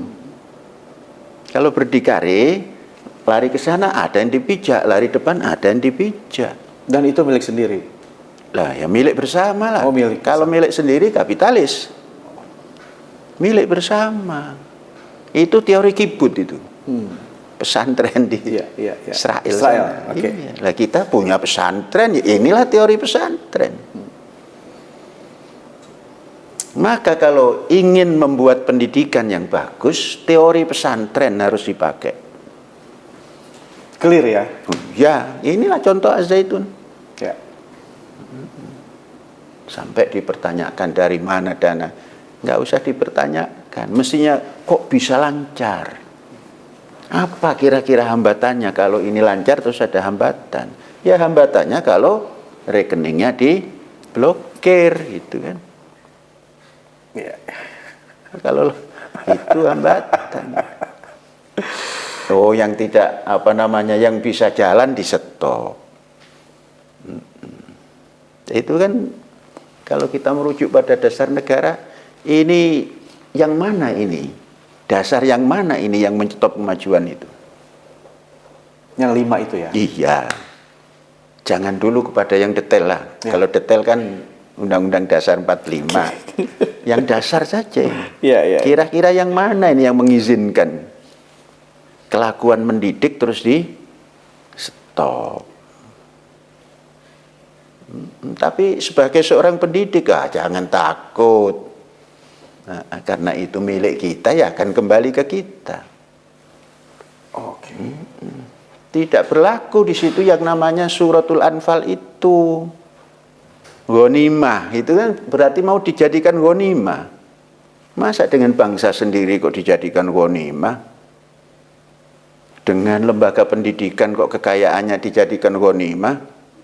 Secara syariat Islam bertentangan. Secara ideologi yang kita punya dasar negara sangat bertentangan. Nah, milik bangsanya, milik pendidikan bangsanya, kemudian dibikin ghanimah. Ghanimah itu dibagi-bagi. Entah siapa yang kebagian. Perang tidak apa tidak. Nah, menggunakan ayat Quran yang tidak pada tempatnya. Mau dijadikan ghanimah itu gimana? Oke. Syariat tidak mendukung. Dasar negara sama sekali tidak boleh dilakukan ini. Nah, begitu. Ya. Pernah saya berpikir dan masuk dalam konten Love News TV. Saya bilang sekelas lembaga harismatik itu tanda petik digangguin. Bagaimana mereka yang mengganggu itu berpendidikan? Apakah mereka nggak malu dengan alma mater mereka? Mengganggu lembaga pendidikan atau lembaga harismatik. Begini, kalau sudah berbicara malu tidak malu itu, Ya. sudah nggak laku bahasa malu tidak malu itu. Oke. Bisa dihancurkan apa tidak, itu kan tujuannya begitu. Ya. Nah, kalau sudah prinsip bisa dihancurkan apa tidak kenal malu. Walaupun malu itu adalah manifestasi iman. Tapi sebagian ya, saya. Bagaimana? Tapi sebagian. Enggak, manifestasi iman. Kalau minal itu bukan sebagian. Manifestasi. Manifestasi iman. Jangan diterjemahkan sebagian dari iman. Masa iman sebagian? Ya. Iya, manifestasi iman. Oke. Ini kan sudah masuk era disruption ya. Battlefield. Kalau saya pakai istilahnya Om Renat Kasali. Battlefield, disruption. Dan ini sudah terjadi. History yesterday versus history tomorrow. Nah, ketika ada bahasa bahkan, udah nggak usah sekolah tinggi-tinggi, cukup punya karya, style YouTube selesai. Saya sebagai pendidik bagaimana menanggapi? YouTube itu penting. Oke. Sekolah sangat penting. Karena dalam sekolah ada metodologi. Ya. Untuk mencapai sesuatu itu fasenya begini. Oke. Nah, metodologi itulah diterapkan dalam kehidupan bernegara. Jadi berkarya dibantu dengan kemajuan zaman sekarang itu tetap penting. Tapi berpendidikan melalui lembaga sekolah itu sangat penting. Nggak bisa dikatakan itu menjadi tidak penting. Ya itu saja, bentuknya begitu. Dalam hal ini berarti artinya ketika masuk kepada pendidikan, fokusnya atau mayoritasnya adalah pembinaan karakter dulu atau wawasannya? Bersama-sama, tidak boleh dibeda-bedakan. Berbarengan ya? Bersama-sama. Kalau didahulukan ininya mundur, ditarik untuk menjadi sama, berat. Bersama. Seperti kita melangkahkan kaki, walaupun kaki kiri duluan, bersama kaki kanan. Kalau kaki kanan tidak berjalan, kiri terus, bukan berjalan, namanya engklek. Oke, ini masih masalah disruption dan battlefield ya. History yesterday versus history tomorrow, oke. Dan seingat saya pernah juga ngelihat salah satu konten Al Zaitun Official. Saya sempat bilang dunia terbalik. Ya, sinetron di RCTI itu. Nah, sekarang pun ada pola pikir bahwa orang tua harus belajar dari anak muda. Saya setuju nggak? Bukan orang tua belajar pada anak muda, itu saya lakukan dulu. Tatkala pemberantasan buta huruf, orang tua semuanya senang belajar sama anak muda yang baru bisa. Sudah saya lakukan dari dulu. Itu bukan barang baru ya istilah itu ya? Bukan, itu yang contoh saya yang pertama tadi. Iya. Saya baru bisa menulis, disukai oleh orang tua yang belum bisa menulis. Mengapa? Sama-sama belum bisanya. Tapi tatkala sang guru yang didatangkan dari PDK itu, begitu saja kok nggak bisa gitu. Nah, dia pergi, memang nggak bisa kan? Kalau dengan kita kan, tadi Pak Guru ngajarkan begini nulisnya itu, set, ini duluan. Oh begitu ya. Terus begini, itu namanya po. Dulu nggak ada p, po.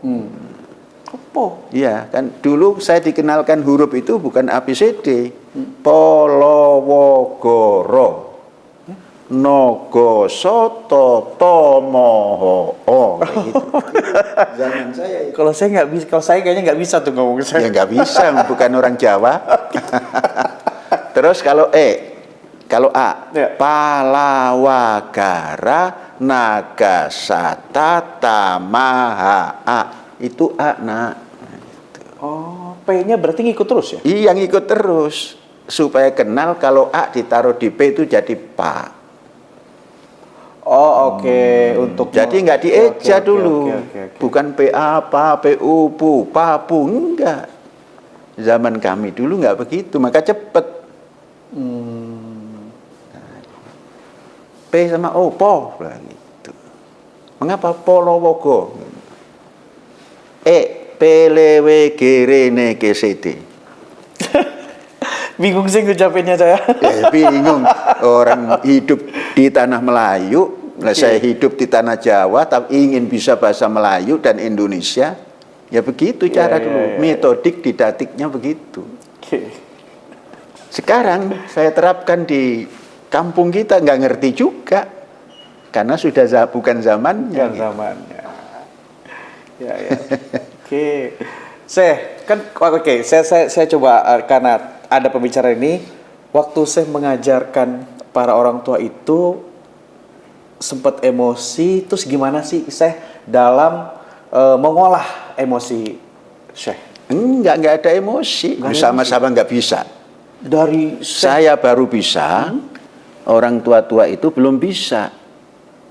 Lah kan tidak bisa memaksakan. Saya juga baru bisa, ditanya kenapa nggak bisa jawab.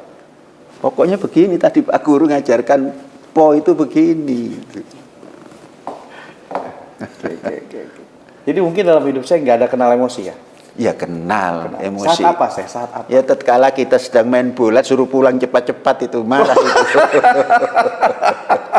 Belum selesai disuruh pulang cepat ngaji nak. Udah gitu kalah lagi ya, pas lagi kalah ya. Enggak, sedang TBTO lah gitu. Kemudian disuruh pulang. Suruh pulangnya bukan suruh makan, suruh ngaji, membaca Quran. Itu jengkelnya bukan main itu. Tapi karena ibu yang nyuruh, saya patuh. Orang yang saya sangat patuh itu ibu. Dan saya manggilnya bukan ibu dulu. Apa saya? Simbo. Simbo. Kalau nggak ada orang banyak, saya panggilnya Simbo. Tapi kalau ada petugas dari kecamatan, dari kehutanan, manggilnya Simak gitu. Mak gitu. Agak modern lah kalau mak. Oh, Ya modern aja ya. Pengen didengar nggak kenal Mbok gitu. Tapi saya manggil Mbok. Ya. Sangat dekat kalau manggil Mbok itu. Menurut saya ketika itu. Manggil Bapak? Bapak. Nggak Pak nggak? Ya kadang-kadang Pak tapi Bapak kan. Oke. Kalau Mbok kan, kalau di sana itu Mbok itu paling bawah lah gitu. Kelas bawah manggilnya Simbo gitu. Tapi menurut saya dekat sekali kalau manggil Simbo. Tapi kalau ada Pak Camat, Mak gitu. Saya ngomong-ngomong, saya anak keberapa sih, Dari berapa? Saya kedua. Dari? Yang ada dari 4. Dari 4. Total 4. Bukan, totalnya banyak. Tapi banyak yang wafat di saat menjelang umur menjelang sekolah. Jadi sudah berinteraksi terus wafat. Itu kenangan menyaksikan kewafatan itu sampai sekarang teringat satu. Nah itulah yang kita ingin supaya generasi yang datang ini sehat. Karena dulu masih banyak malaria, banyak cacar. Saya masih teringat 3 bersaudara, kakak perempuan, saya laki-laki, adik perempuan. Itu sedang kena cacar. Nah, kata orang kalau cacar itu jangan dikasih minum es. Adik saya yang 1, 2, 3 perempuan itu nangis minta es, mungkin panas, saya juga panas ketika. Ibu ini merasa yang paling kecil dikasih. Saya nyaksikan wafatnya itu di samping. Oh ya Allah, seketika? Ya bukan seketika. Setelah itu kok terus meningkat wafat. 3 hari setelah minum es itu. Menyaksikan, karena kan diisolasi waktu itu. Ya. Kena cacar itu diisolasi. Tapi begitu selesai cacar, kakak dan kita nggak sampai kena poken. Yang bekas cacar itu jahat itu. Lubang-lubang itu. Kita enggak. Sampai sekarang enggak ada bekasnya. Oke. Syekh, merawat kesehatan versi Syekh. Maaf saya pernah ngerokok nggak?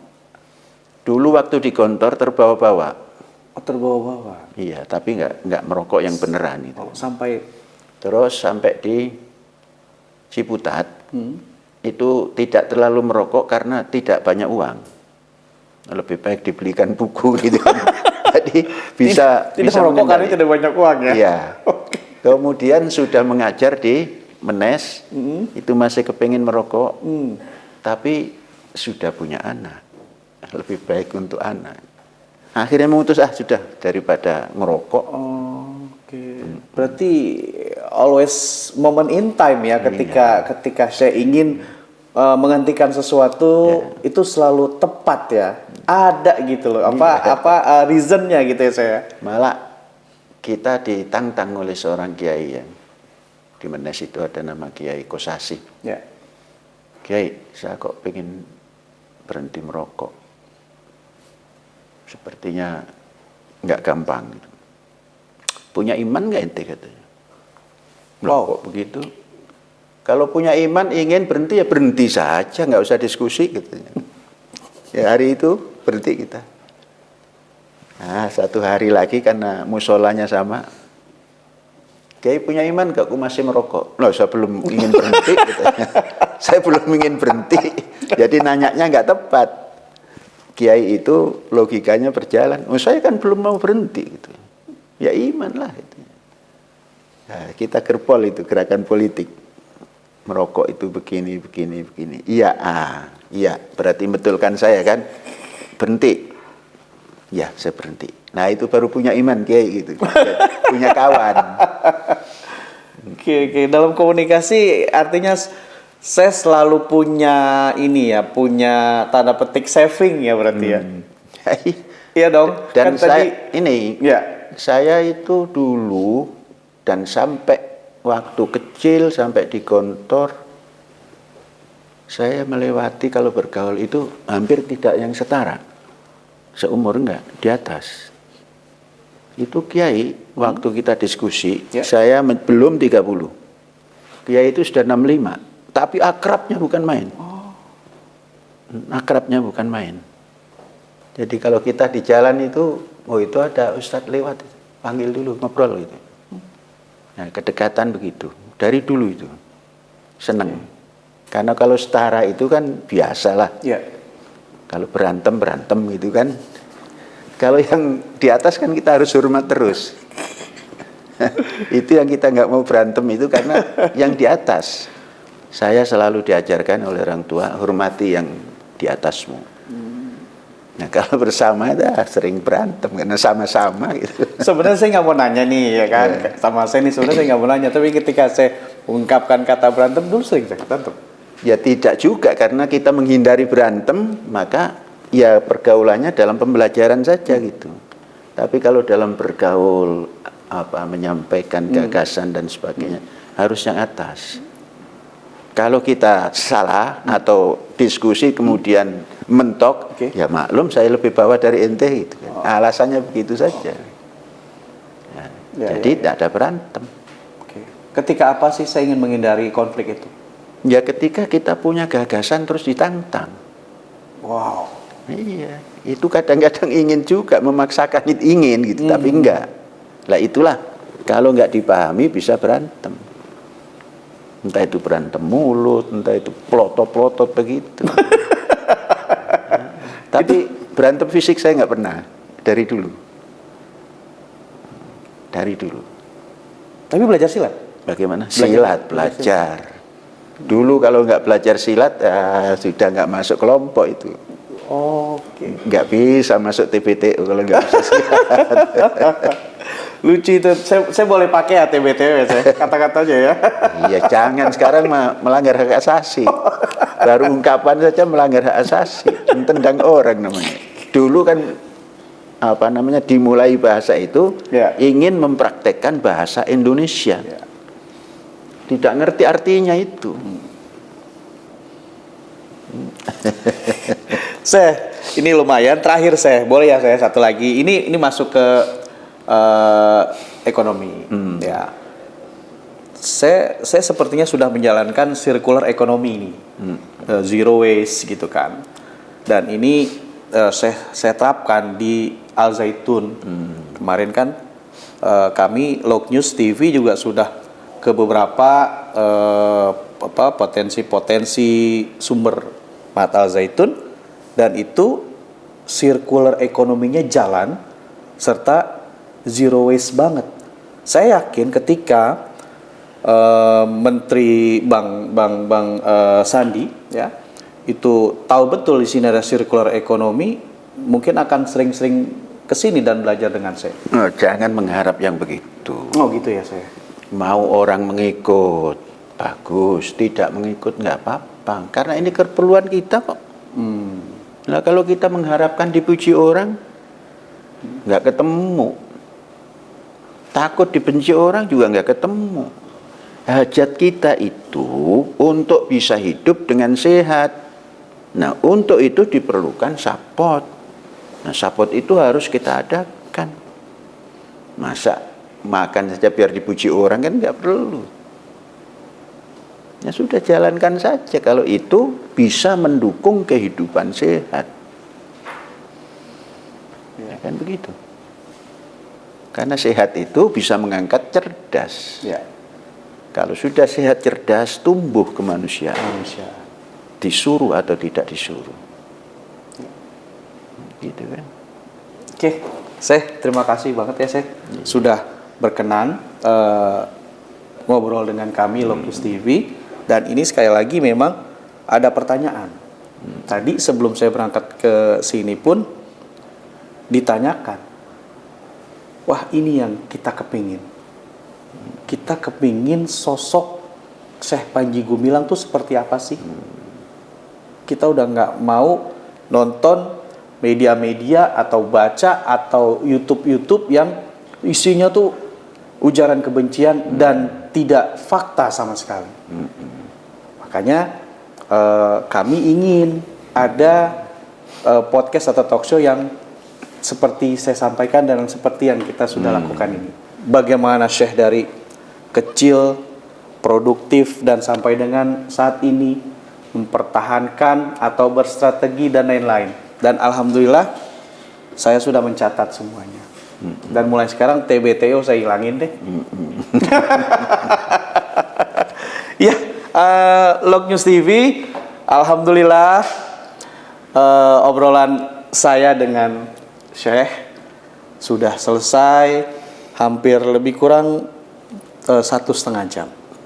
Sangat membuat sebuah gambaran dan jawaban dari yang Anda request kepada Log News TV. Inilah sosok Syekh. Inilah sosok pemimpin Pondok Pesantren Al Zaitun dari kecil sampai dengan saat ini. Begitu banyak lika-liku yang dialami dan begitu banyak prinsip-prinsip yang dimiliki oleh Syekh Panji Gumilang. Terima kasih sekali lagi, Syekh. Terima kasih. Terima kasih. Sehat-sehat terus, Syekh. Semangat terus, Syekh. Alhamdulillah. Kami Log News TV selalu mendoakan, Syekh. Alhamdulillah. Saya dengan Handi Nasution dan Syekh Panji Gumilang mohon pamit. Assalamualaikum warahmatullahi wabarakatuh. Salam merdeka. Merdeka.